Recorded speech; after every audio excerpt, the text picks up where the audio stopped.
This is Buadu TV. Truth and integrity.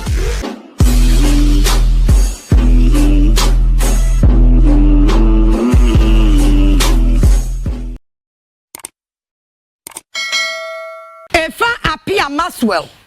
Also a 500 Ghana. 500 cities out of the total debt. Neka akaho. 243,000, 2.4 billion. Oje car no over kakraka no oje wie no oje 500 cities. Outside gentility, home cry. My mom will be a carbon from Buadu TV so. First time as ye mon subscribe na ye yenja yen comments and to comment section mu ye wi ayen like video no na fe yen share na Yaa Titi ene Hopeson Adorye e dia boyni TV so ayede CTV so ayede ni nyina ne say Ahmed Suale abrante na woka anase ho a Kennedy de ne picture beto abonten ma obi ku no yesi ache nipa ba kwa omususu se onim ni wo no ho bi entenije sama ba ni wa GP yomasisa na Dampare nti sani pe na munim ne na manyina mpia na se ni wa GP buy no obo adwuma nti wetimi ache no within 3 days na Hopeson na fire da fa ho Yaa Titi asande maslog sisi de di no obo o mama deka o maslog wa bobo mu nyina din eti ade no ayi hu ayi critical yenkotibi Hospital for MPC and Anrama ya whatever hospital no pranto nche na omo mu no ye hia hospital yemfa hospital no nche chamber no mo timu no oza eden o say enye security say enye secured na nkrofo na mo go we neba na omo yes secured omo we neba na omo yes secured constituency one omo yes secured what the menchia omo mo here sabre na menchia say from suspect no more picking no. Okay. You see, Chrome has a toda yeah over celebrity and crophobia survey or munyohu. IGP Dampare by say was kamu the whole Ghana. Kono asoka mresino so. No chikaloli. No namha. Oh, I've run here to saying and yeah no ne security nurse brabemano. Okay. So person we yeah community police engagement that was not the form. So on yet, you know. Yeah, no. At times, you the IGP no. At times you don't show face. So on yet, you know. Yeah. What can't officers, you know? Now or mu year jumano na would touch the boko na wohe. Look, Krumha. Now, Sasemuya okay. Media for the medical bamuso. Muya nya chum. Hey, Asemuya yaka. Mesemuya nya chum. Kede Japan beka say Ahmed Suale ni killer IGP Dampare edim ni pakra chese wo ye wo koyampo be bodin ewo be bodin eso media for no mo amfa because movie say wo kasa dodo eti no mo amfa the serious any ade nipa no me fa the serious o nipa no efida dem o me bisa questions say ese bawumia ya we update as to nipa okun Ahmed Suale na Dampare oye me bisa questions but that time no kai so ya anti government you know obi amua me aya me dese o ma peke no wo do bohu nsem pepepe wo behu nkrofo bi o mo sponsors akele no wo de nya botre boko investigation no kwa o mo ndra yi no wo behu nkrofo bi a wo mo na si krom ho mo na wosika Omukoko sponsors are killing. No? They sponsored that killing just to disgrace Kennedy Japan. Because ordinary no. Ekoko kayeti. Yo Kennedy Japan no any party for. MPP for. Now so the party for. Well, me say I don't know Boba. Let's all them say Kennedy Japan no the chairman of Interior and Defense Committee in Parliament. Sure. They are there. Security issue be. Because they briefed them. They briefed them. That barrier and say, one chini pano. Change yo. Segana for to a ban change, a bayan water so, ama by Fufra ma. Kanyama be bro Hodoma, and Kagana Fum. Can remember be bro hodoma nkenko ye magana for. Enti change the eye. Ye change Dampare. First a year abai. Eye refreshing news. Say ye be share the kun obi abodi patuo. Chale a serious issue. Na ya tenase. Etwetwe mu akoso. Last emre bia na make say Ghana Police Service wo ho. Yen Ghana for ani aye ya adwen say ye for mo nya hwe. When it comes to intelligence, West Africa, why they beat me? Me by share police in Lagos. I was you omba be pick up wabi. And to me na make a job. To they pick the person. And I'm going to buy. She never be blow hot no more. Aya wo mo mfa ma metuja. Eti amanfo ehu. Amanfo di boni edwane kwhye Nigeria no makofa nkrofo na ba. Wo mu tracy wo mu akokofa oboba. So ho ne ete no. Eti we ya wo mu achi ni eye good.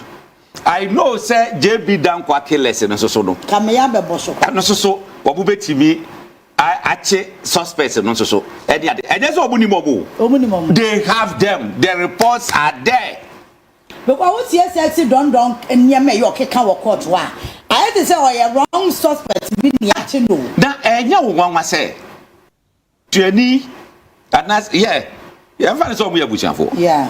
JB Dankwa yekunu ne the former president. Yeah, obu yabusia. Yeah. Na yakun busiani. Satabodo na wunya power. Anu ababenya power. Anu atransi 8 years.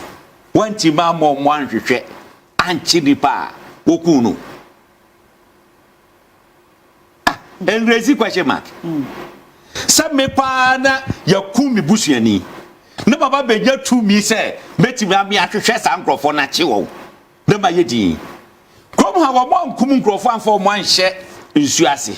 Anda veti so ansie wo mo. Ansementi so amie so na ntum. Abore so ankotu funu no. Omutu. Etiti pa na yese asi wo krom hanti a afa the police ni yakum obi a police ni ntibenche no. Won't make you ehun say these are the right people. Che you know ye be boda baso me de manage no or na adwene dada say obe change security chiefs no. Yeah. But say na ne pen in term no na go delay. No delay o. Enti me de sabe so me de ma no tu mu bie aya adwuma. I can tell you know no police officer in this country, no police officer including Dampare, our war informants channel. Okay. Now those days who read your no fear Saturday now shem ponchi a ponching kaka ye a month for Google ye ribi na ye no more a year. It will shock you. Look, had the criminals no makwa CSC and ye chi wo munyina no. That time you know was the greater commander. I remember. Oputu anti-robbery squad be team B. What we about 10 or so. Sangrovono. Hey, me say ye ding watermali or mudru wacha 3 days or mechini pano. Et what this? Na o yusu won. Dabo muko hwe kumase edru every time ko fibuache regional yi. Sa team no ande ande ko kumase. Hey, o mudru hwa within the shortest possible time o mechi ngrofono. Da wonim IGP should try his best. Police for now, or more informant ma criminals. Yeah. Want to me identify when you just when you are free service. They are wicked. She obia kwa popro no obia ko diawu. Na ye ba ba hwe mo pe no wa tip off. Hey, ye ba the men around. How can you be a police officer and be doing this? What do you do? Because we don't have national orientation. Say, you be say, ye minor Ghana first. Yeah. Answer. But ye share your bottom first. Answer Ghana ba be second. I know that this argument we neighbor.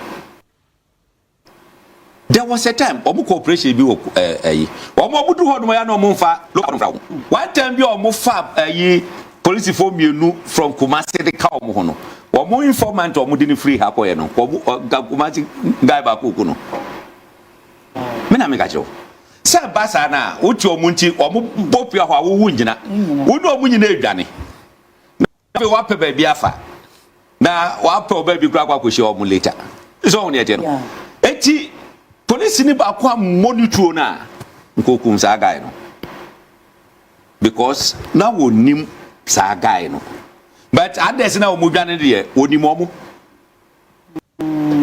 are you serious but maybe nim say with you know in charge the way ya others no kwan the way I am telling you say never be ohonomo NCBM what you say afiaso na police for ababonten oh crime rate say na ekwo what be that say our communication nyina ayera I am sure say by close of day the new IGP will activate the public relations department across the country me na me ka che me nim pass by close of day or by activate now for the chain of command that now break your police service no or be restore it is some bar district commander should be able to handle exactly this is Bruno so no they are called division division and restore the year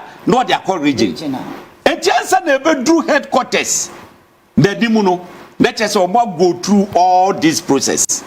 How can you be an IGP now your bet you will be a work prebiase just a war no how can we move as a country how the same you know asamba district commander no e ko betima solve no easily no aye di ubo say that chinsem that crashes near the ade ebibam ade tin say basa look at what issue ne ho nsemsem a police for wu a ebi mo busuafo nimu no you have no idea all because of say ayamen kwa eno ade de ko ayi eti I think say the government should give the necessary support na police for no utimi enya adwuma de yie say amanfo enya omu promotion pepepe I know with you no obeyade no what you say wo mo akatuasem arrears insem allowances bi omu ehiahia de kai ka ho wototo sa de mani na I can tell you Ghana police omu ye best o ye best na yen how can you like you are driving over Drew barrier oh your boys are here why all because botomu no nyedru but omo wa kwanya allowances CBS ya de ka omo salary ho ya de ka ho a your boys are here no ebe kofom free kwan no so kra ebe dey ebe kofom eti ya besre say the government should do well the previous government eye bibi motorbikes ne de ka ho ehwe ya na di call Ghana Armed Forces no so eye ho no mo kama eti yenkaza ba we man ntoaso wo ho on toaso de but one ma attention no enko police for no so more said be ya internal security no ebetima ye solid aba bibia atimi akoso se wo hwe Dampare a ase minimara well the whole police no edana anadwona edino ba ye se yohunu take over videos aminyaye course aminyaye from the police officers themselves jubilating here and there. This is the third time I'm maybe asked that question. I even wrote it on my Facebook page. Say, me share feedback ever from police for now. Is Dampare that bad? Because I said Dr. Aye, me fans honorable kwacho for so amoni no ho amoni ye adwuma ye mo boss. Nebi ametisi asisa na che say omo office o nyina ebosa. It means something is wrong somewhere. People koye. Me say, I don't know a celebrated IGP. no problem with the PR now or center no in the office, you know. But police for no who are barrier as they have extra issues and they can't say it. Obi timi ka se file number mami. No afro. No achro near koso. I don't know should tell you say that man ko ye. Outside gentility, home cry. Divide and rule tactics. Another Dampare the energy. Look, there was a time your muko baby sir. Ana eja or more chacha. One of the POMAP members. A guy bako or me no msu or munko officers messing congo pe BAB. Anom kokotenasi. Also no satisfied. Nipa simesi no wait no tuka who odru offer ho it is saying anu twam koye adeche ya wa transfer nipa from Accra e the corner region because it's all ni POMAP member akwatena se we etwa bie ba nti no enye bie na omo num no but for him to go and sit with that man what transfer no you know fasa nipa the back why can you do that? Just apart from one, it is obi ani obi free. It is Samuel Mana kosu ni nyina no should tell you something. Look, we be called to a junior rank. Na the diaje say asesa. Yeah. Now headquarters class every day is there. Me say. Mo to scan nyina gu. Me say. Me and disclose to certain things. But I can tell you the police officers are na me nim so mo ye MPP for or mo ka kire me said Dampare into to abatia MPP no you have no idea obi kokotunu wi a masa mayo makotunu kama so on e no oso akotunu ka adetina na omo buyafu JM say na would delay. So for Imani Ghana or Imani Africa, whatever they call themselves, any professor any to go and sue President Mahama Yabain say they don't have any right to change Dampare. Meanwhile, constitutional mandate the president, you know, president have the powers to appoint to the security forces. So but I don't know, sir. I go for Dubai or change you could I didn't know man God. Well, I don't know. I go for to change appear to mu, a change your pombonu, and near Kagan. I don't know man God. Appear to one retire. What we change you? What change you know? The Jadena sat up no man God. Look, our police for are alleging, say, or more provident fund, or more call peacekeeping back. Police di bi obekwa ba bia no $1,700 near tier free usigamu near the atosa fund no omo just afan sa over 30 years about 35 years IGP bia fan in san cancer fan apart from Dampare they say enye say ya change the keke he must be investigated and face the law why he need to refund he should refund okay a policy for welfare fund omo dey treat you. Yeah. Minimum 300 cedis. In every month, you know, 17.5 million Ghana cedis. Police Vonya to the welfare fund. That officer no hucheno no pe. Ye busian kakra de akwa danya. Onya. So it is alleged say ye woncrophobia. Wo mo de papa no wo mo da the payroll so. Was every month. That is allegation. That's allegation coming in. And to be say, wo salary saying, and that's microphone so that so. Share the time. Say sack you say no mu fake bi. Or no answer that microphone with the two IGP as say go or wana ne or no PR unit no baba very few too. Na ya chichire won say go achi. Attempts are not gabbing, yes, time we say, you be no, documents better train about and see also. No more pushes out in atum. Who wants to know about I don't crack, who wants an affair, I buy or fix you. Won't me and to us, and ye be bisa. Samuel Mana Luguso. How ye committee no more COP Mensane, Commander Saremo Eka. How he planted your kind of recording device. And yes, I don't know what it is. Hey, yes, about the unity. No, leak to system no. And this animal. Why? I didn't hear. You say position is not a possession. But you do see position there.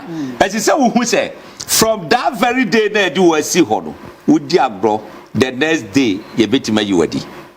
One share that day na adensa you bet me you ready. Yeah. One fan show with Timusa now we say and you were japa there. This is what will happen. So on your channel. Nancy said need to work bibi. Was here one change you waiter. Who nya damfo bia when you retire. Say why retire? What damfo ne hwan? Say me no you never be shame of you. What you say? They say coffee boachi money we mu nyina. Sir, I be now because she say Fasata was sire misre ya wonu misre na. Because Fasata was one person media. Who information pa wo police who friend na majokra papa befa no am information. No for no. No for the hiano. Omu hiano ba yesu ye hiano. Yesu ye hiano. Omu hiano. Baba wo de na koto say ye Dampare de no koto ye ne de. Arabraka. Yesu ye hiano. O da ko je to grow. O do ba be. Anya walwale kuro bo mi hiano. Walwale nkuro nketewa ni bi so. Ana mi say na say Fasata how so dey open there wa ha. Was it the make ka kwa chim area ho baby. Me ato me ba ha. Me sira ya huno we dey personal appeal. Say Fasata for the blanca. Ni ehia papa no. Out there. Hey, I know what thing. Anyway. So, eti sanema we gina akoso. Me de ne be ka gina ne say. Ghana Police Service has come to stay. You could see from their body language, their attitude, everything. Police officer bia ubehunu bia no hu say enijaba. That's when you relief. Obi share me. I said you two abani we ya na Ghana ya relief no. Obi share me gina ya. Hey baza. Shake me. And I'm saying I say why daddy? And I'm saying I say na say what do one what to mu bia me anya ni hwan ya na me say anya me na me ye. On the president. President why na juma. President ya na juma. So on them. But sana wo mutie. Yeah. Ye can say no, there is the need for change. No mutie. Yeah. Eti wo moni age. Say BBC aba. Eti I think other Mahunsa Ghana forces so aba. Nidina is expected. Na me aminua opon pepra. Le de na ayema yi kakra but yeti ase say new president bi aba. Yeah. Na point is when it comes to the security matters, sure. Because the security no fail pe obi bia wo ye bia fail. That you need people who can understand you, who will be loyal. Look, ayana among for say Argentina SS will be a lawyer to the president, not the state. Won't you say? The state is the president and the president is the state. What you say? Yeah, inviting Ghana to any program is it not president? Yeah. President to corner bibi tuno honuma a state in adiatono. So if you are not loyal to the president, then you are not loyal to the state. You are not. Okay. That is not what you say. For me, from government side, no. Yeah. To be very honest with you, this is not the first time I hear IGP. Sure. President Kufuor Kudalo. But yeah. We are Santia Pier to be on Kanwasa. President Mills, or your pump or no, say or change it trio. President Mills so a Patrick Champon. Because we read Ghana Constitution at Article 202. Emma President Kwan say or no any IGP. Say Constitution ma Kwan say with me obia. Inherent in that power is the same power to disappoint and to dismiss. Anti-IGP Dampare didn't need to do anything before he was removed. And yes, why boni bina ye catch us unkofie. President Biaba we IGP. Yeah. Sana President Mama Suale we IGP. It is not true say IGP I be boni bin tonight ye no. Bibia say any hono. In fact, President Mama Oba say no ni IGP ye adwuma. Oba o tax no say nipa 80 we ye in 2020 election. Onye mo hwehwebu. President Mama Ba only chief of defense staff aye adwuma. Electoral commission aye adwuma. Only Supreme Court any judges juma. And see, at any point in time, if unfortunately the IGP prison service fire service and immigration, they don't have security of tenure to say electoral commission and the judiciary.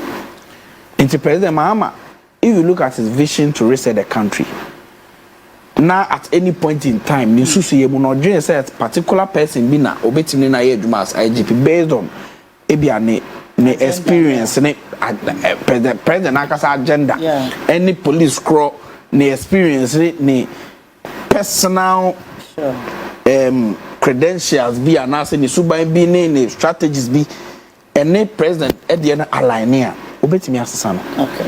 And there is absolutely nothing wrong at Dampare INT president so it is one of the routine changes also. My only problem is the brouhaha name somewhere revelations about Bonting Dampare.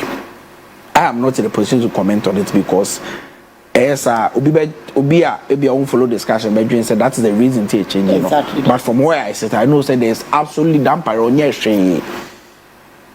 And you know that you change, one of the routine changes are present behind it was a ecoso.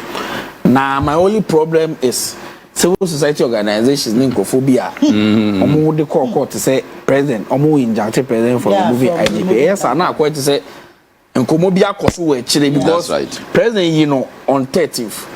Meanwhile lawsuits no koso on the 11th. And I just sanity sir. So then ebi mote say eba be yinu ntia omo de akọ court. And I say obi be hu nkophobia we chire say omo koka bi ma no. Those things no it is an attempt to foist Obi on the president. The president introduce way by force. By upo. And this is a security way because the IGP is part of the national security or core national security meetings. What you say? And the force president or the ching president appoint to be is not something we must encourage in our Ghanaian politics. It must not continue in our governance structure and allow the president to independently choose or select people he wants to work with. IGP, so why IGP been 4 years? So what is the problem? IGP 2021, yeah. Yes, and also a IGP. What yes, say Tikron Quajana, and a Bema baby, or baby now, why be police office headquarters, why in the camera, Yama Bakumi, and Biaku, will be any gem, will be so unquiet, said Commander Ekan was a mini, some other things are matter. But Nipa be announced and what be caught. But from a government side, and we want to establish say, and yes, sir, allegation be yes, send your routine, it's here now, send you be quiet, Dampare by Sana Dampare Super said a military chief of defense, fire service, immigration. A daily routine. Why you darling boy? Into assembly, as a man is walking. Near walking. One was a national security coordinator, DCOP rather. Yeah. What him say? Or market time the 4 year drew years is a one promotion in Dampare by one promotuno, a man market time was eti. What who say NDC? I win election now pay. I know man the promotion. The promotion was just a single promotion. The man in Kwanda. Meanwhile, classmates. Meanwhile, will be what promote will be by 4 steps within 3 years. So, this is the man who is now the national security coordinator. Ogo train and you know about the briefings. Have you seen how the word is? But in your position, you should na ochina bi obi atima ka ho asem sa pepepe aban no wo hwa ho eno na ma ka kire obi se ahokyira Ghana fo ko mu emfie nwotwe no eno na ama Ghana fo nyina adwen ye o sa president Mahama Mambu na sa cha enche yo 120 days social contract no kwa ne yankwa 120 days no kwa ensoin enti ni papa mu aka aban bi afen na ye bi kra aka ministers ni ade ya afen ne ye veti wo mu na aka ban no be take shape but ahokyere for 8 years no amaga na fo adwen ye o se president Mahama Mambu no ache but I understand because enye easy adia na ye ko for 8 solid years no yame anim no kre ene nti na ne ani abra ne ye pe relief ye pe change ne ye ho aha yen enti ana mete Ghana was say one more pentem say President Mahama nyema. I agree with that. But one or two issues to be a cost to no pay. But catch says say we ye Ghana ni 2024 by a 2 year. What to about esuma will be a one resume your fear more. A year parliamentary proceedings a year follow. Say Parliament on Facebook no wa a year kwadu amachi. Or mobile live I am worried. Because enkwama would one resume your phone and di e wo fear hono. Mr. Betty me aboa one nipa na wo so man no e wo resume dwamtiri mu pa wo de te ho. Say ope constituency ni ye any Ghana ye a wo be hu.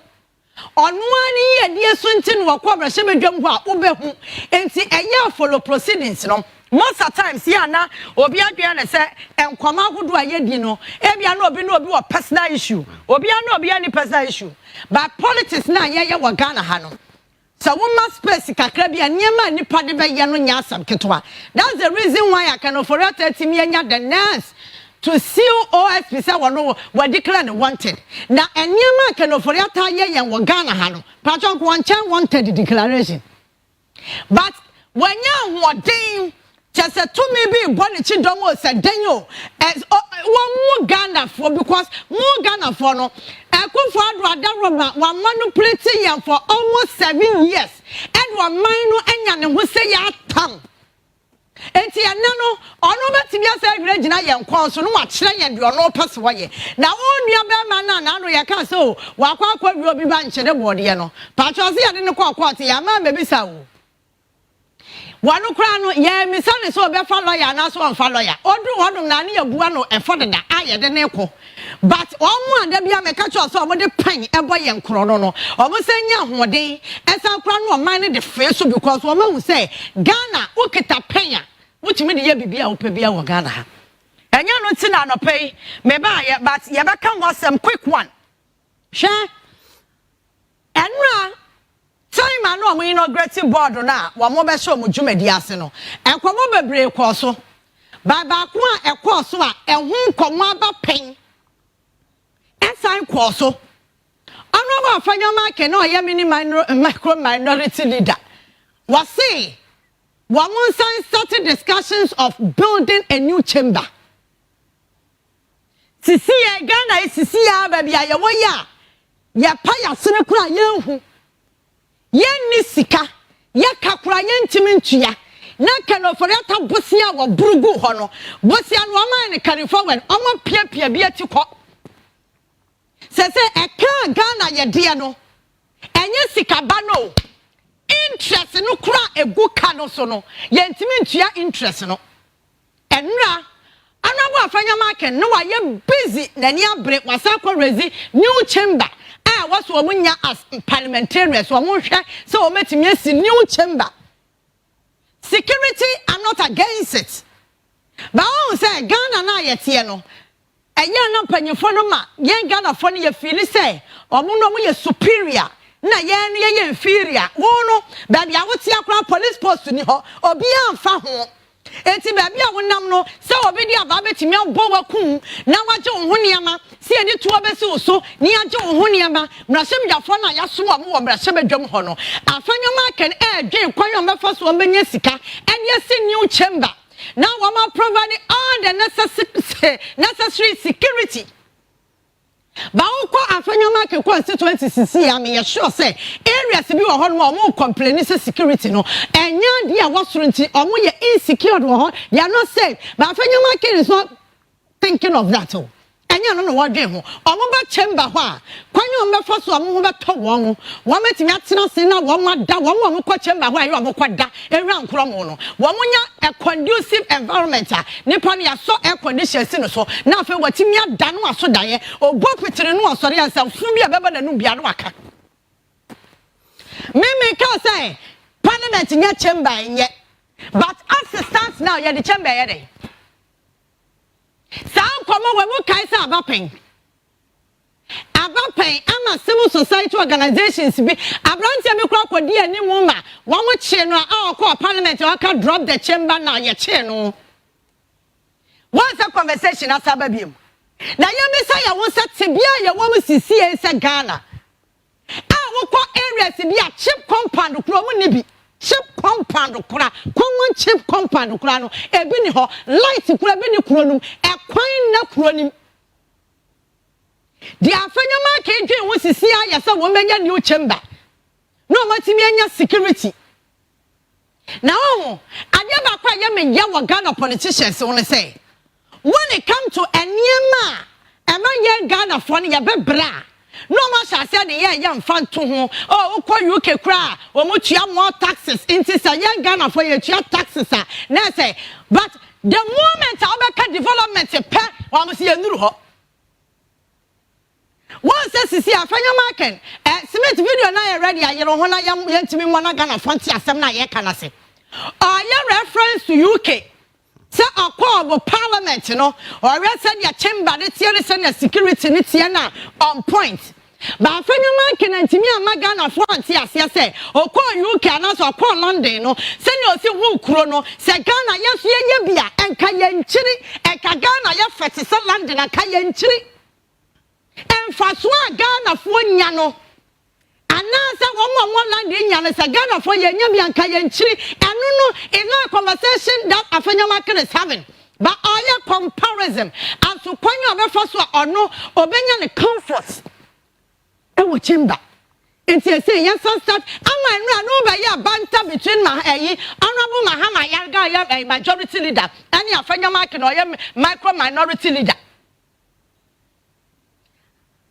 Mama Yarga ni abreka say ye hia chamber afanya market say ye hia chamber because your security kra no enya papa MP say wa krom ha nyina say obi anama police ni di nachi also a chamber ho no be send your my public gallery ho no obi betimi abetena ho no ato bibi kra dia wo MP me so minim say wo ra parliament ye do for security process mu yes kan wo ho nyina e make sure say bibia anhye wo ho ansa na wagura ho enti afanya market paso o ka kire yen Ghana for say some process na ye de performance no wo chamber ho no it's not enough enti is there some machines no it's not able to detect say ebu anase tuo anase bibi so bi hu a ye ntimi hu na me pese bibi say afanya market biom se say enti na odwe say wo security hu hia na 2021 Wamu etu aba ewo parliament. Wamu ma won kwa ma soldier for bomba chamber ho.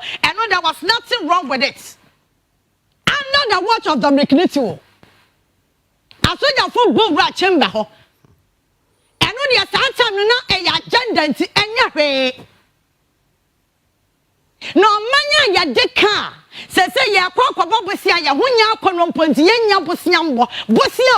Bosia na kamika say odise obosia ya boma interest so de eya na ya kasa yikaye ma ba ya de ka to the sense say yentimi service ya ka no interest no kra da ho no yentimi ntua na ka sikabana kasa da ho ensi hunu mpo yentimi ntua enya te IMF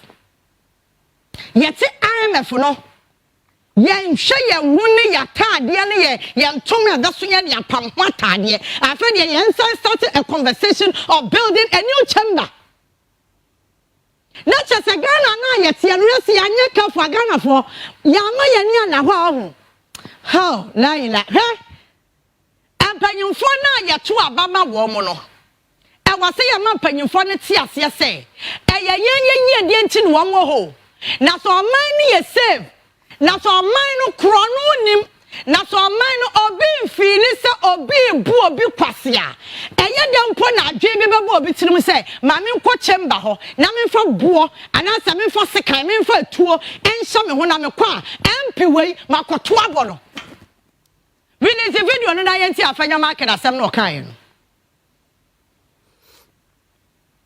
no release the video ni nyina release the video no yenti na asem no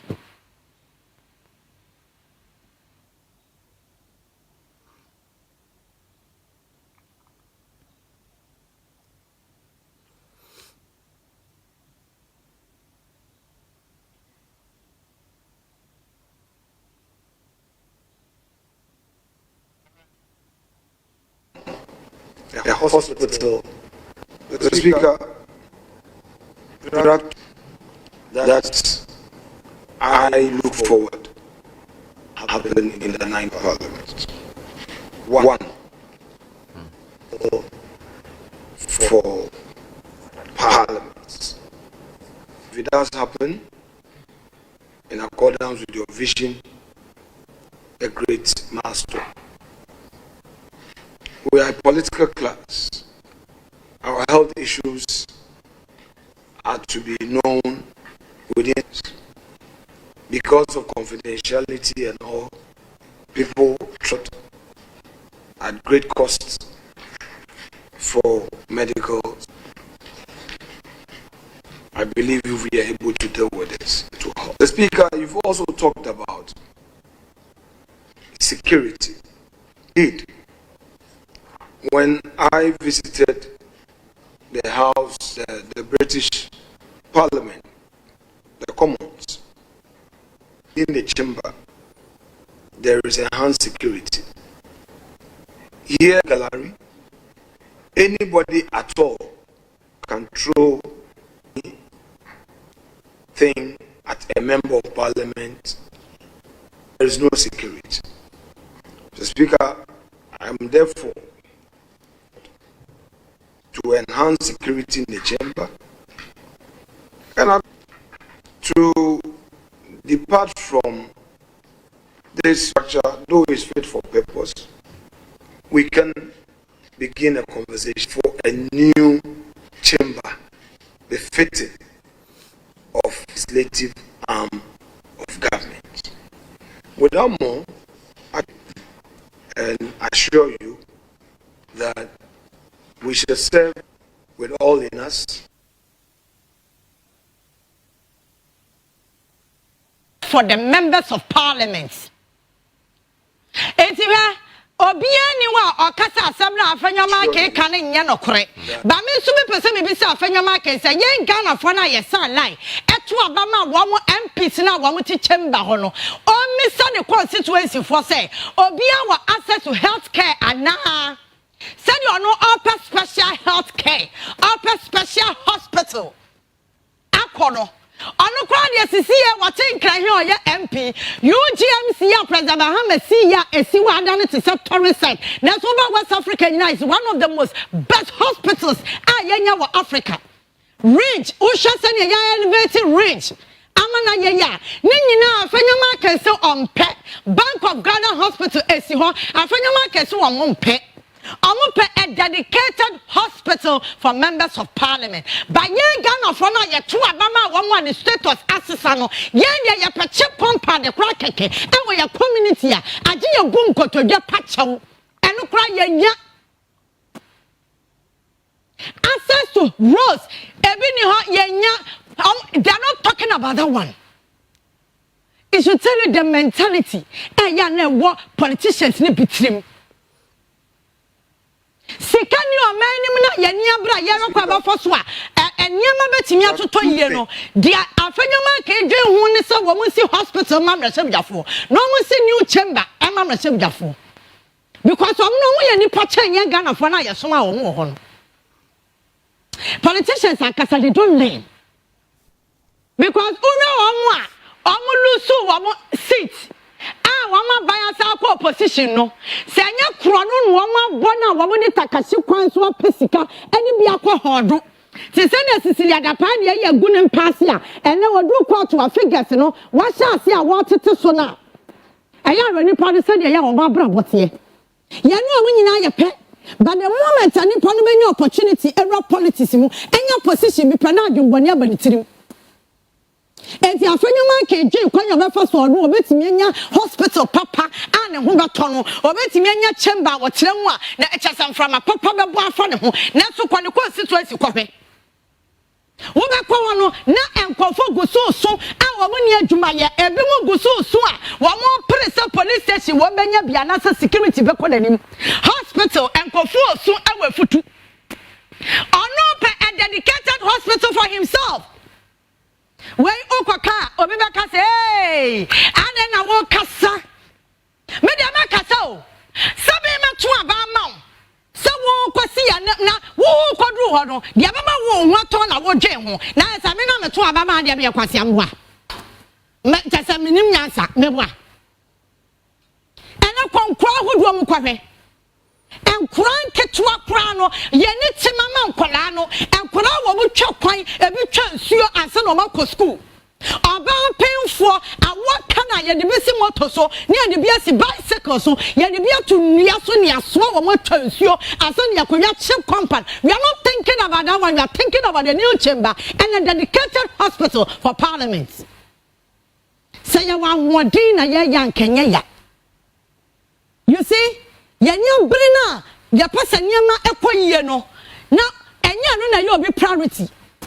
And no me show no me under ye channel 1.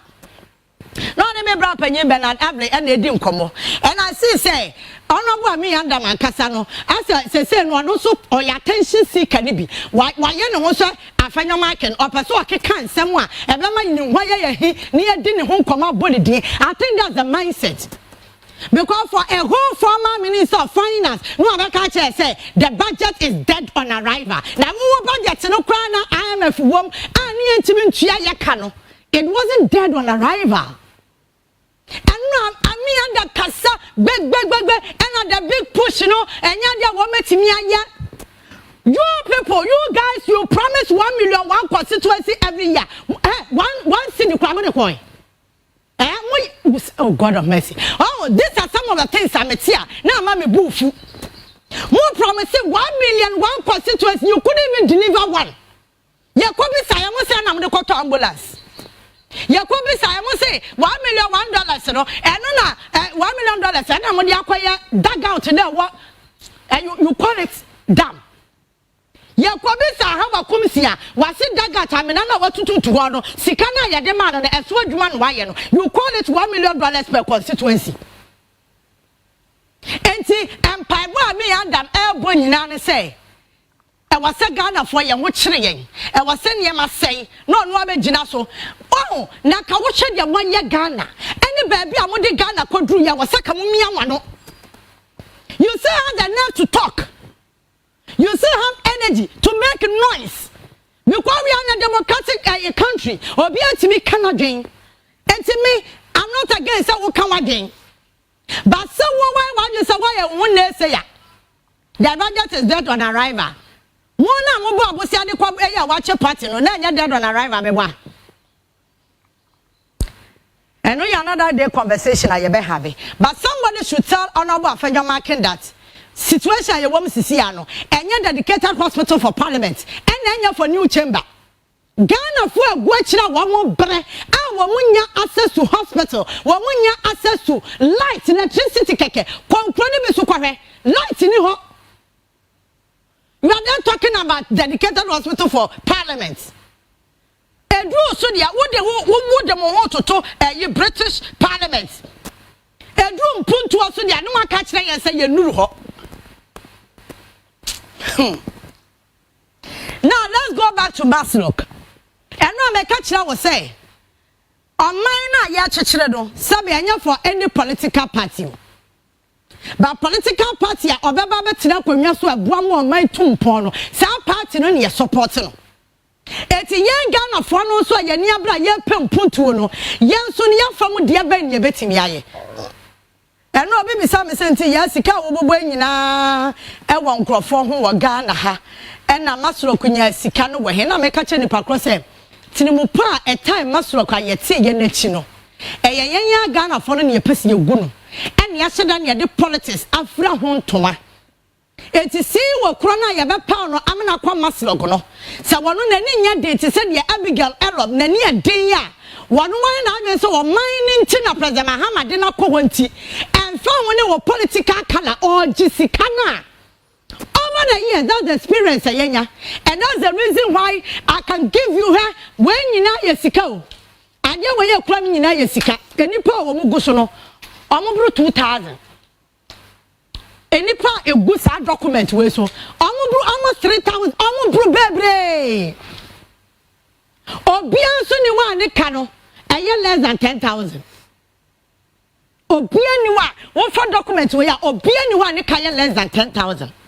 obiaka it's more than 10,000 every 10,000 20,000 30,000 50,000 ekwa ko millions of Ghana cedis and wa ha enti se wo ye nipa da sani eno me bogi hokofo e kire wo se gi hokofo ka e wo ho 578,000 ti me nkoso biem na me kohu se ye fra obi nso ama eduwa komsin ono Ogenizan oven basis ni bi quantity oje ye eyemienu sika watua amount due amount paid any watua 280 sese ni ka edamasrock eye 277,109.30 Ghana cedis or they come more than 2 billion nipa baako won say no me catch us say Abigail baaye no wa receive cars ni bi na wotimi de tracker hihye mu no o check tracker no so na cars ni ye adwuma o eti anya sem ya car ya pakisi fie na entum comment na ni wura no onya sika cars no egu kwan so ye adwuma so I took the video myself eti cars a wotimi track wa confiscate ya esimasrock oven buses eno me catch obi wa ne de kwa wa chiro boat agu ho enti e chese car ne nam kwan so a eye adwuma na so abro politics nti sika no menya ba me ntua I won't pay because I'm not buying our power. I don't understand some people. What can yes a Ghana penny for me this country and a Ghana for Sunya then yen yes a chrono. And you know, catching and some penny for now, your bomb, which in the yen. Say, young Cassania, Diana, Yano, Yassia, because penny be a bibia. And you won't catch ye. Yes, it's a bar, and penny for the job of my chibo. Or won't this kind of job, no money. Because you see, you have been chia, yes, same crony, we are not for any this one thing. And to my catcher say, documents now a quota, any per gusu, about 3,000. Obiaka it's not below 10,000. Na ye your ban say, na ye expect say, until when your access aqua jena was a wound chiano. Wouldn't you so didn't watch you, and also then when you be.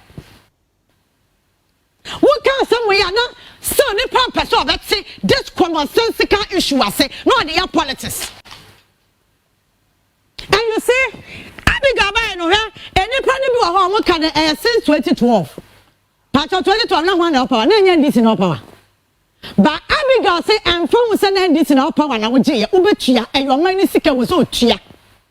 Some na over the years see was na yenya one 1 year me dia me kwaka order me party at the say that's the reason why the last time be now for AD record attempt say adwuma no wo ye as greater Accra regional minister no MPP for na bi I know some of them penny for my friend record attempt say adwuma na yo no nyai na be party na yo popular honorable Alfred Okwanda point obeye mayor Ewan Klein and then one start so obeye one opinion for be success one friend and ya we ya e be me ya popular enti wo ya do party ne cha wo man no enti dia Abigail elom eye over the year see was a yenya wo no se no abi na wo wo ja be pa chonka ya koya ni ma na sa geda so ti ABC be kwa me dwene wo amenti ase se wo kwa kwaje ade wo nim se nya achede it's not a gift. And ya dear won't quite genuine ya Juman Wakochia. Ya say, well, no, ya de man and see one ka banka ya never mauno, ya so na ya catch one what me chian and tamama one how, whatever na comana. Now only pandas and Doris, ra ama amwaku. Ono so kwajeni zan ovan ibi.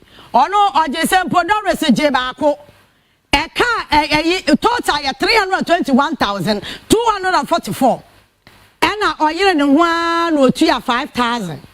Say 260,162.68. And your car at that hole. I just said Doris, Ama Amwaku. Now, and your personal company come away.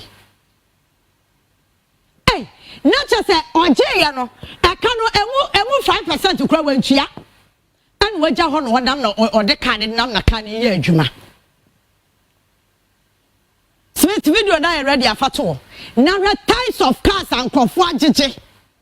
Ah, wo so wo ntua. Ba car na ye adwuma. E ho na piss me off no. Car na ye adwuma ba wo se wo ntua. Enti me na enkotua ka ne ma meboa. Wunya access na ukwaje ye no. Me na oche eyi na daka minamu no. Ona enso no enkotua wo ka ne ma wo. Wo ko ye so ne yamma wa ka be dede. Ena me party aba power na me kwaje masro kokora ne yese ya mambe e ka koma ka ya so nkwadidi ya de ma wo no wo mo adwembone mentua because my buy na what power enti ye ni ye na ye no ama ye ni right mpo se ye betimia e bisa mpanyimfo ne se sika na ye de ahye mo nsase oman no kwan me na mafo so amodi sika no ye ni sa right na ye be biso mo because ye so kra de kakra na ba ye nsam no ye di ye se ye ntua. Me catch on some me one year met me dear bisa will be a question because men kwaji a bank can and men kwaji a baby bia.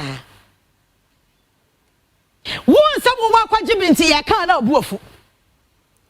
One jibina wa jump bunny was a wound to yano. Once all buofu. And yet this art no man when yes say kuno. That's the reason why NPP 40 million no. I catch a young Ghana for say you almost fix the country. No, I'm catch a young fix it. Naka on what grounds? And I never qualify for fixing the country. No one ya no be di atam. I catch a young fixing it. Because no we say young Ghana for you so many and it's chrome hano. You duplicate ya no money down hodo. Enti you can't some kwamo person be for serious. Na nipa ba akopɛ. Wutimi kwaje car. Now what you are just 5,000 Ghana cedis. And you 5,000 penna which you are no car over 2 billion. No, me na na now.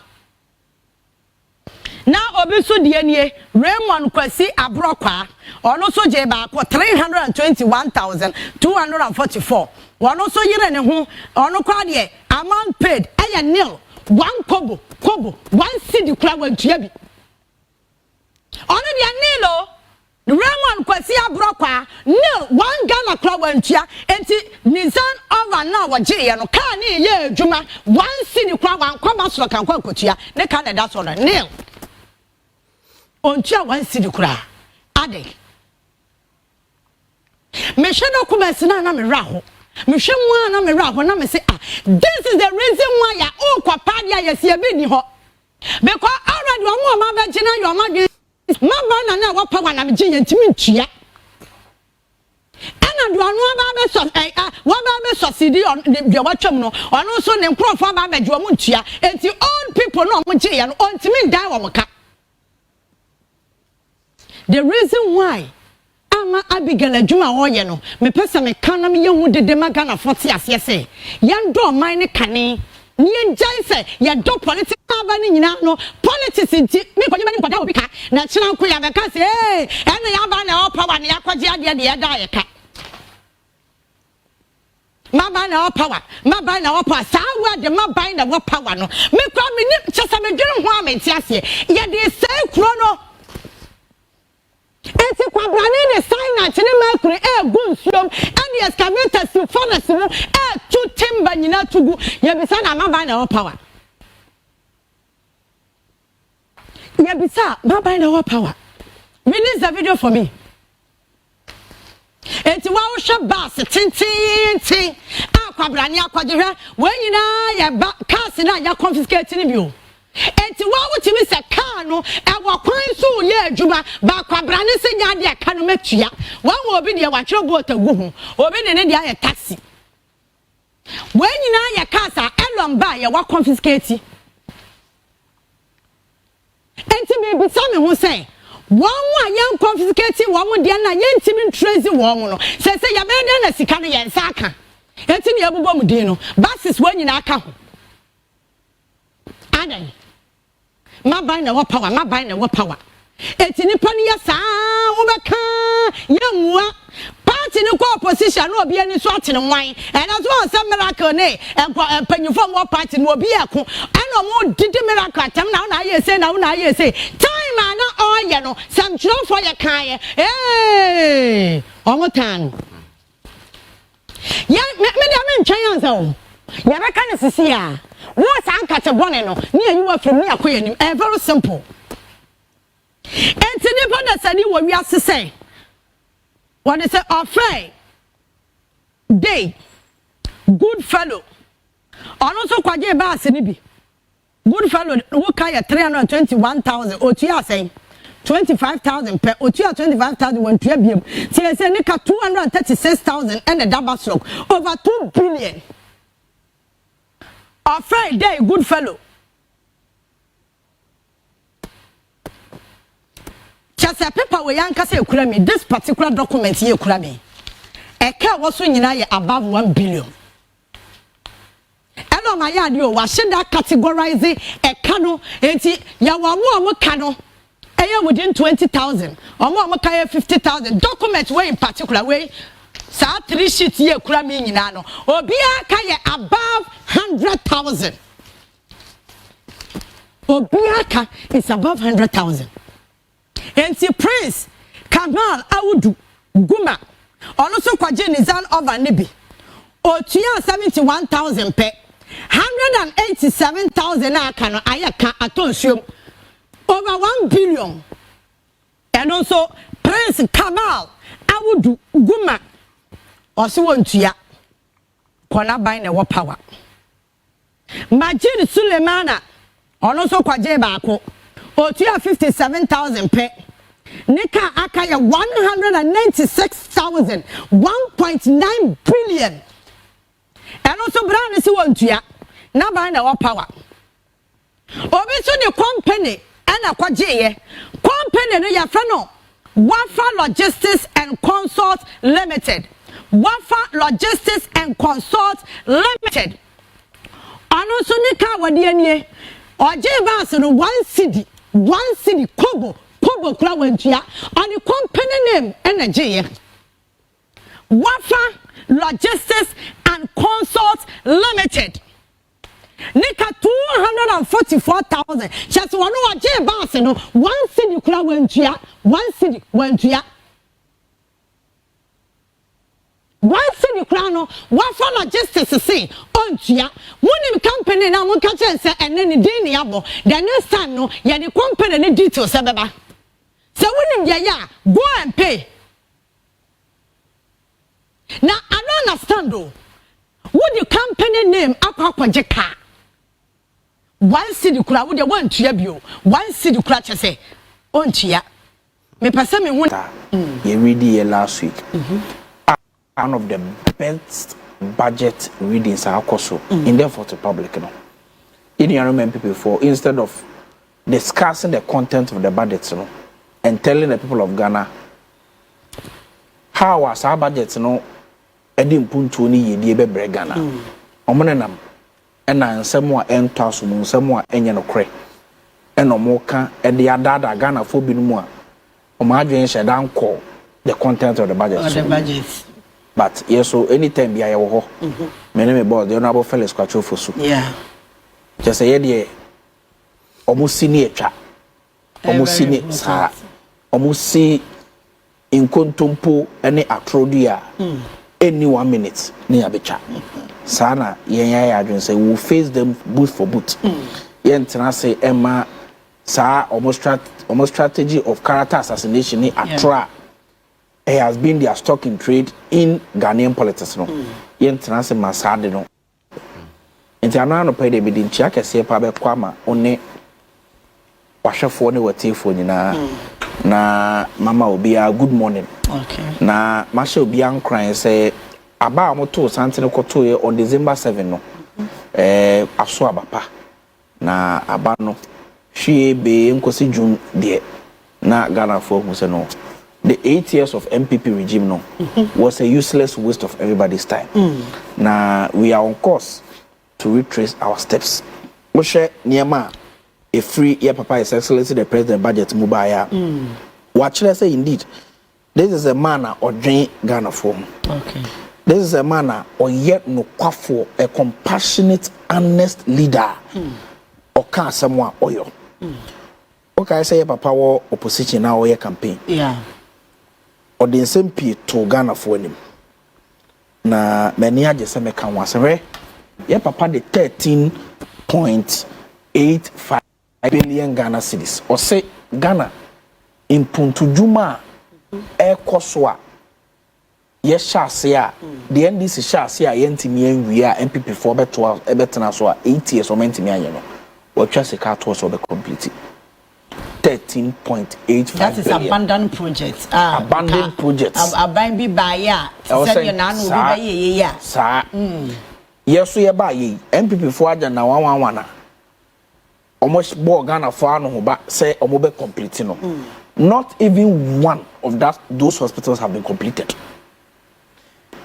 At a time, almost $400 million had a room. Says it should have completed about 22 hospitals. Menoka said not even one is operational. If a person will charge 13.85 billion for infrastructure development under the big push projects for this year, say yentimi na yenye hospitals because you see hospitals are doctor for benye mu adwuma ye, nurse for benye mu adwuma ye, security cleaners, administrators, financial experts o benye adwuma ye den aye omo mo no aduano betime ye den benye adwuma ye den aye say you see schools are teacher for benye adwuma ye just say infrastructure in this country an agent of development and employment.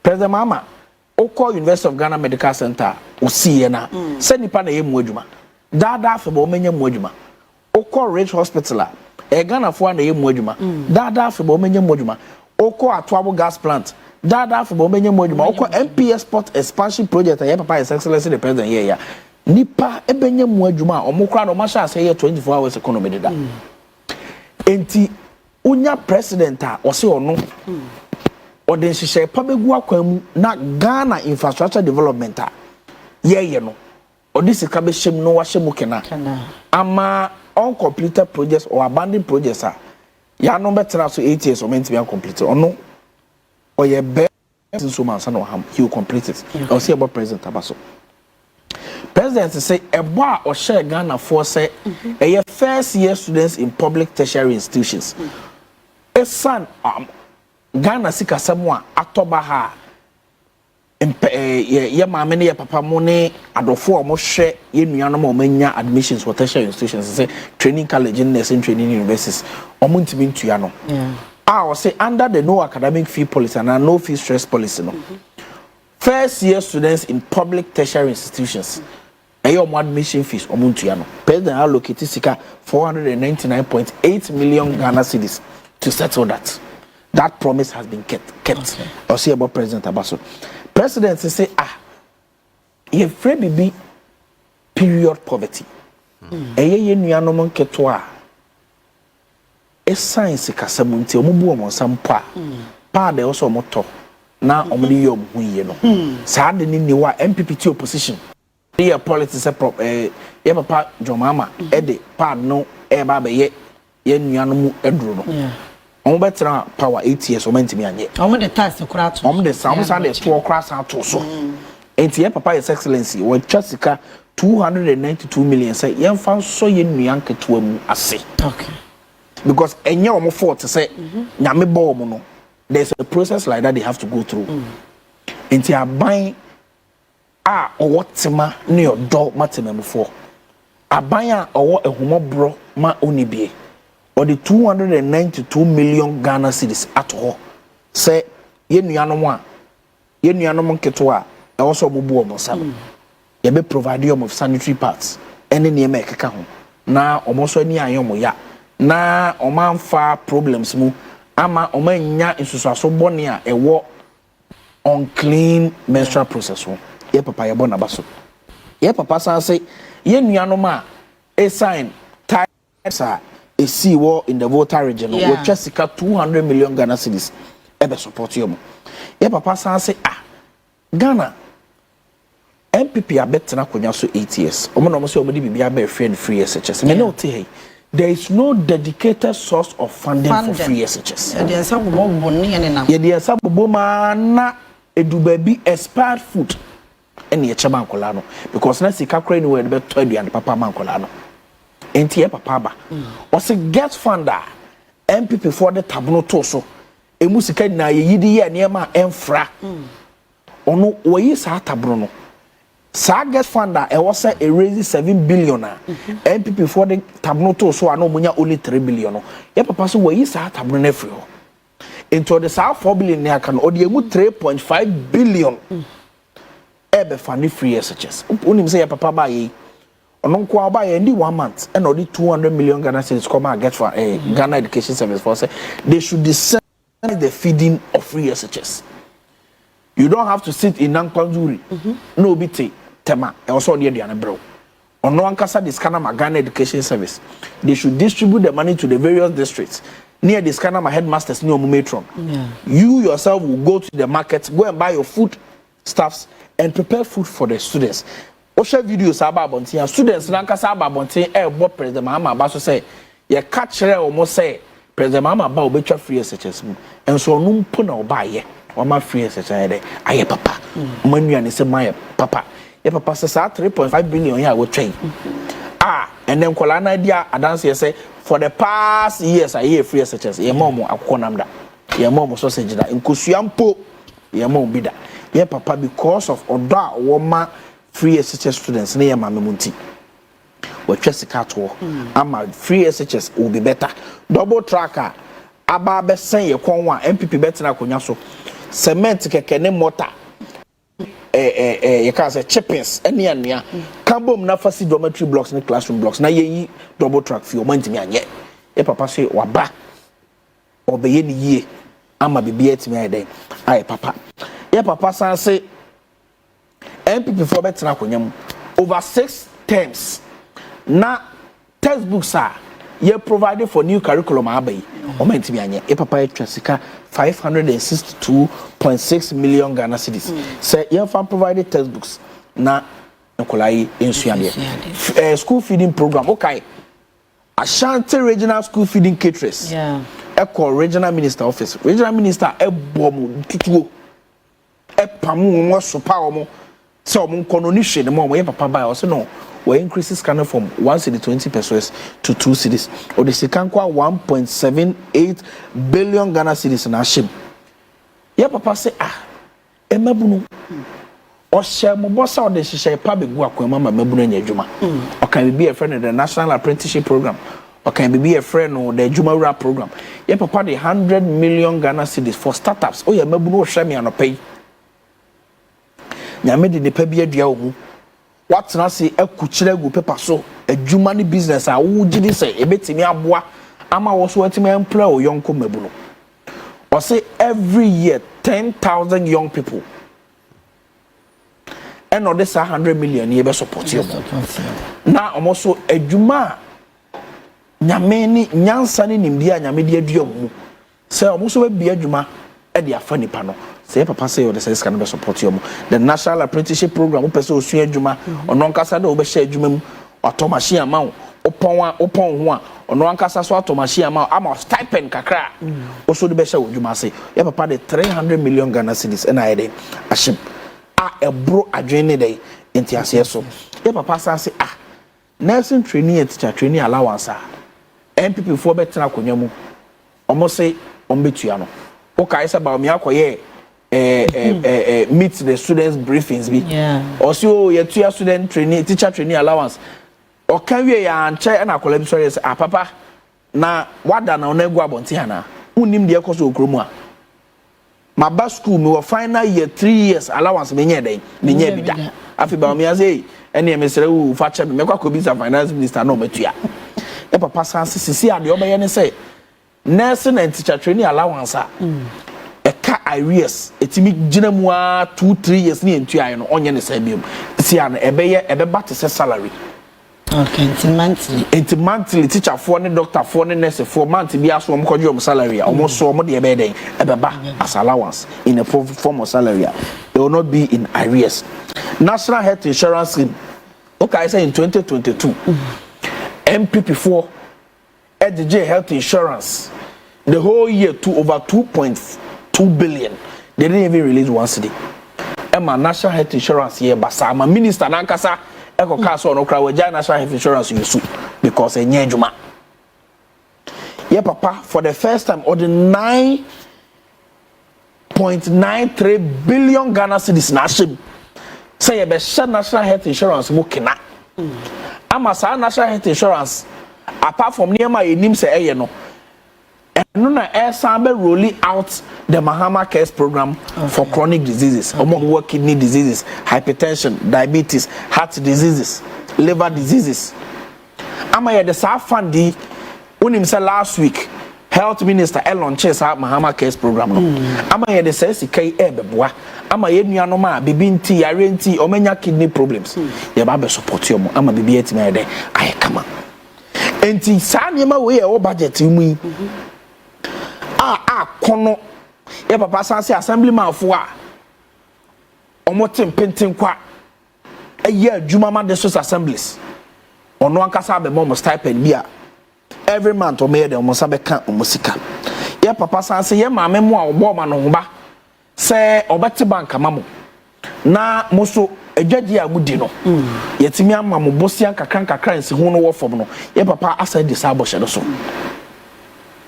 what is 51.3 million Ghana cedis ashim yebe ma ye maame mu bosia e wo fom na mo so etimi dia de aye adwuma oko gold board e papa de $279 million ashim se Ghana ye gold a yesmo go kwa abonte a Ghana nya ho sika no or the gold board the the official buyer of all gold in Ghana ama abeye a strategic forex bulwark behind Ghana economy eno na ebe so Ghana sika semunimu ama dollar MPP for betina akonya tete pansa me no sa gold board eba besum cocoa board ye ne de now gold board so ye de ye ne de so they are so where oko codes program papa de 1 million or see anuanom a abefo manage ho opeso training mu software management software engineering digital marketing na ya kire mu na mo so matimi dia bobobra when niema ye papa kan ye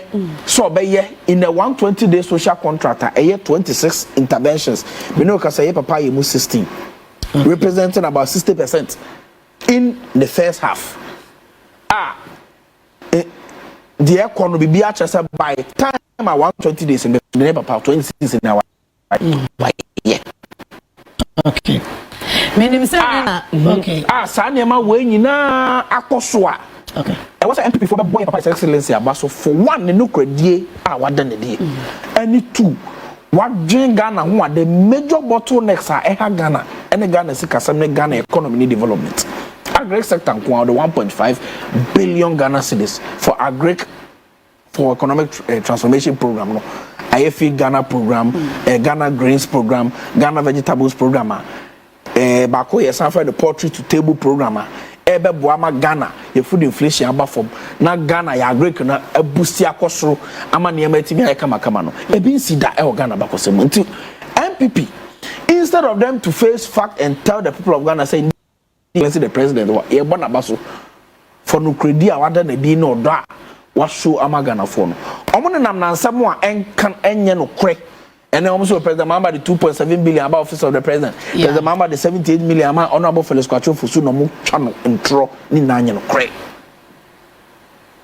Because I'm president bisa say enra say wo hwe former finance minister honorable Ami Adam ewo channel 1 enwre na me hwe no no ka say the budget is dead on arrival because the big push now President Mahama ka so obeye no sika o ka so de be hyemu no onu wotie no na sika no obubu mu a 4 years ne be so no na enka say nka the big push no ye 10 million say 10 million and na ka ye di shim $10 billion ye papa me no ka say o de 1 billion ashim aha ono person wa kire say 4 years ne be so na say 10 billion no and so baby a hwe sometimes politics you look at the messenger and some watch the message because the credibility of the message is determined by the credibility of the messenger. This is a former finance minister ono na aban on betina konya so a omo tete Ghana sika sempansam no a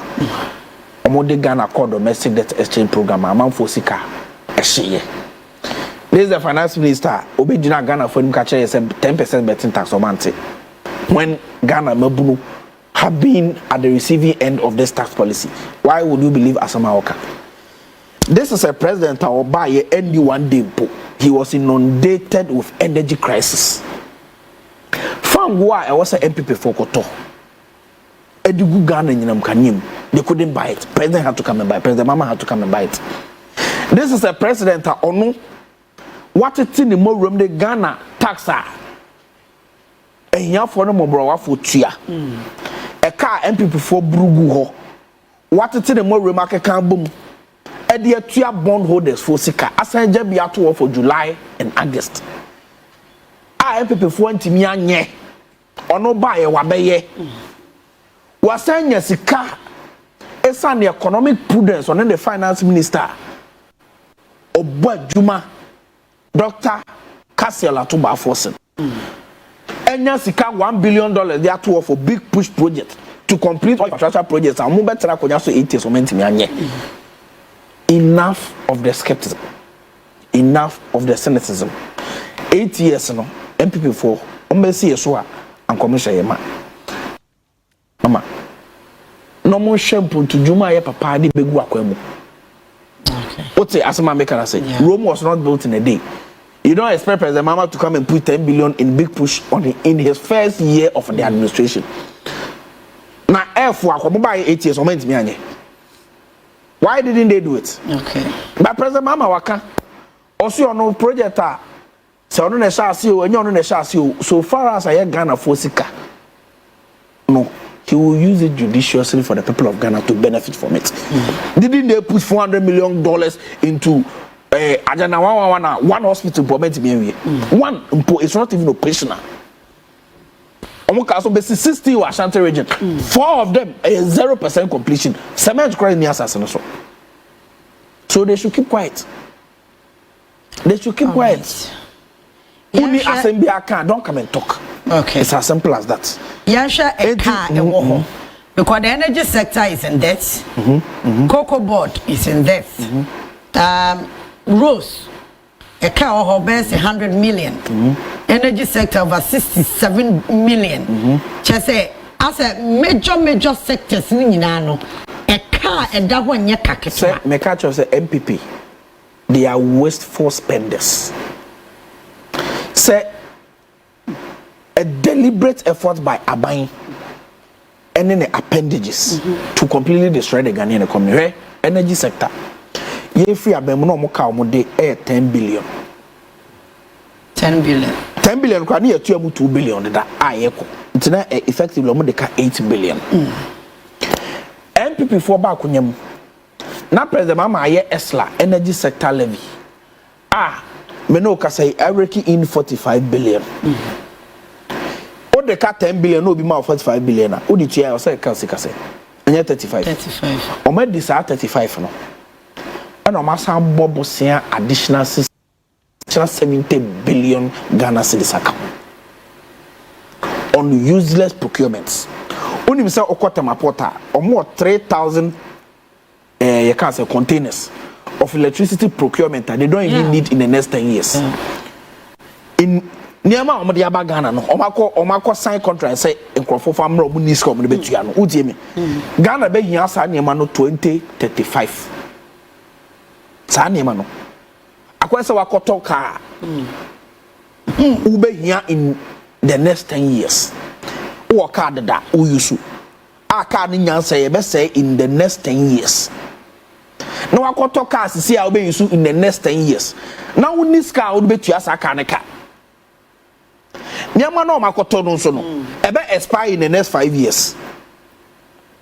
Who's hear me? Wakoto niema ube here in the next 10 years. Me wa niema no so be say in the next 5 years. I go port at 3,000 containers. You don't have money to clear it. Every year Ghana bubble say 1.5 billion in the form of damages. Our port. I say Ghana energy sector portal. I say Esla eguno. Ama sikampa na was a the top fan go Ghana power plants. You don't have. Independent power producers are president mama ja esla sika say yemfantu omoka no where the sika na masisi ya no mo sori ya no mudundum omo machines. I say every sector of the Ghanaian economy. Look at cocoa board. A once revered strategic entity a Ebua Ghana sikasem and now more the 32.8 billion. Cocoa Rose eka quite 21 billion. For the first time, Ghana we lost access to syndicated loan. Eye bosia ye ko body to cocoa. Ye di tuya cocoa e foka. First no, people were rushing because in Sihuno na was so Ghana nya sika pi di tuya obuka. NSS sika na nya den eni because cocoa sector na gu. Put ye me. Omo ko share grofo bi boso memo 330,000 metric tons of cocoa. And omo ko ji sika. Cocoa no meant to be supply momo. It's a name no say every ton of cocoa Ghana lose $4,000. Also the whole year you be boka $800 million because of arrangement na MPP for ko year no. Omo cocoa sector no. Omo bana cocoa sector it produce 1 ton. 1 million metric ton of cocoa. And I know because 450,000 cry nya. Because some question will be boss of man 330,000 metric tons. Omenya. And I can be down and this are my nebitia. Every strategic sector, road sector, and come the 105 billion Ghana cedis. Yet the car ministry car the car another 3 billion. Inti say omo edi om kanu bu fu no om ka so me fa Ghana soldier for akoye nkuru tujuma de etuasa kana ye ni soldier sisiye. Every sector of the Ghanaian economy I say. And to our president Awaba or say a kaya de no be born ho de etua. Na wagya bia manchiri ma. Hwe tax refund account. Yeah. Say MPP for betina konwemo no eno na omo de bokata se hye ne proye. Sika wom na ye 29 billion. They only accounted for 12. Almost 17 billion hwehwa ye hu. Say no omo de tua SML 4 EDB tua Kelly JVJK. Companies are they can't even tell us what they have done for Ghana. And they need Ghana sika momo. And no question and no answer na e second for that baby sir. One OSP ko back. What dan no diablo ni samantintin a ye hwehwe na ye hu no. And we are finding na hwehwe na ye hu no. Because of sakata hye ne proye sikadicious attitude. And the chrono catasation proye as say Ghana sikasem and the Ghana economy every sector at the cap. Maybe yeah. What's the make say? Yeah. So the situation we are in now is an unpleasant situation. And the last people to criticize and talk I MPP for. Because you that caused the problem we are in now cannot be offering solutions. Because only me aka oye. Ube see so aka o sheye ma. Okay. Eti president mama ba so no aban a wa beto eka eti say. He will not live a luxurious life. He will not live like a British aristocrat, a Russian oligarch, an Arabian king, or mining gold and then oil. Oh yes, sir. To better take a buy size so. The ministers were reducing from 124 in the first term of the MPP, or the about 60. Presidential staff is 336, and I'm not say only 27. What did they make? And I say, or to Tinia Maso, share Oba Office of Government Machinery. Adia, a chile say a binding drain Ghana for him. A near me, okay. A year discretionary expenditure, goods and service, and capital expenditure. Okay. Goods and service and a capital expenditure. MPP. Goods and services for 2024 924,143,874 Ghana cedis. Okay. 924 million. President Mama Bayo said no. What is our goods and services and so? Or the about 847,964,846. What is no 76 million. Ghana saving 76 million because of President Mahamad's magnanimity and his compassion for the country. Okay. Share capital expenditure for MPP, Office of Government Machinery, 612 million, 440,500 588. Okay. President Mama said, "No, the on yes, sir." Into what is from 600 million, about 269 million. It's the President Mama Office of Government Machinery was saving Ghana 421 million. In fact, all your calculation actually 419 million. I was saving Ghana 419 million Ghana cedis.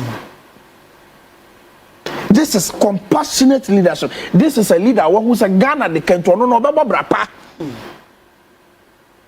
Share Oko Information Ministry in Kwa Utimi. You are scrapping iron government communication. MPP tam budget 262 million. Compensation 148 million. Goods and services 8 million. Capital expenditure was over 78 million. President Mama, what every sa 262 million and the about 78 million. Now 78 million emu 8 million goods and services for Information Services Department, Ghana News Agency and GBC. What is so from 262 million about 78 million? The fact remains that over 200 and something. Then you know to the necessary department. And no the investigation in fact, omudi sa two omudi sa GBC for WMN. Masa say enra UTM boss e GH1. GBC from Kwamo capital expenditure me here is about 36 million. You also capital expenditure the whole ministry no only 70 million. TGBC kwa budget 36. What about ISD any Ghana News Agency? Almost one problem. They have difficulties. Before this 262 million we and under Information Ministry almost acquire additional 10 million. And no them social media for any robot or social media or kind people are buying at no do at them. And this about will not do that. President Mama is economically prudent, he's judicious, he is wise in his expenditure as far as the meager resources available to the country is concerned. Okay. So this is a president you can trust. This is the president you can count on. Say, who the Sika mana, or the Ghana Sika mana, or the size Sika brapa. I'm a Ghana one. And I trust President Mama to deliver. Okay. Menim say na budget debate no I shall say wo parliament tinti e be follow na fe say na budget no ho komo be si akwa fa bia no ye de ho asema e be bro na enra Parliamentary board wo mu inaugurate ya ma chese wo mu start wo adwuma no na bibi course wo ho no na me pese ye discuss anopa no ye boss kakra ya sheda ankomo bebre me ye sure say Dr. Ayo follow kakra there was a banter between Honorable Mahama Yarga and Honorable Afenyoma. Yes. Yeah. Well, the MPP's regime was characterized by wasteful spending, lack of discretion, and lack of priorities, like misplaced priorities. Ghana baby ejina.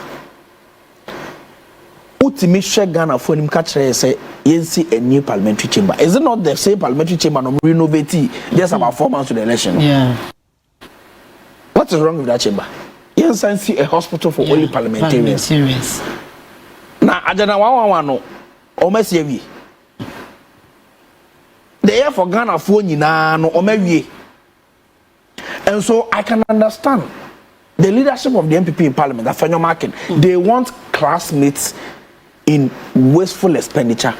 They want classmates in misplaced priorities. They want classmates in unwise and unjudicious use of public funds. They will not get those classmates. NDC will not partner them.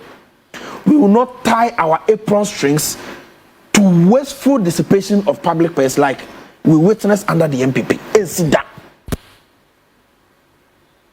parliamentary chamber na Ghana use no enye so we see adana 111 we ya unko see hospital for parliamentarians.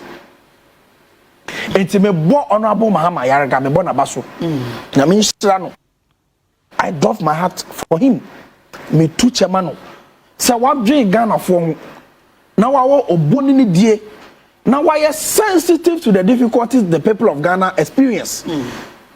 Go to the villages and check. People do not have health centers. They do not have cheap compounds, polyclinics. They don't have. You told Ghanaians that we establish 111 hospitals.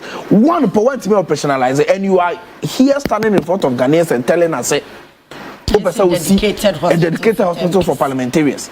Now you see a new parliamentary chamber. What has happened to the current chamber? This is the same misplay priorities of Moyeye.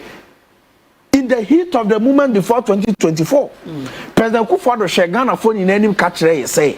The priority of priorities is to build the National Cathedral. Sank $58 million and destroyed a whole prime area in Accra.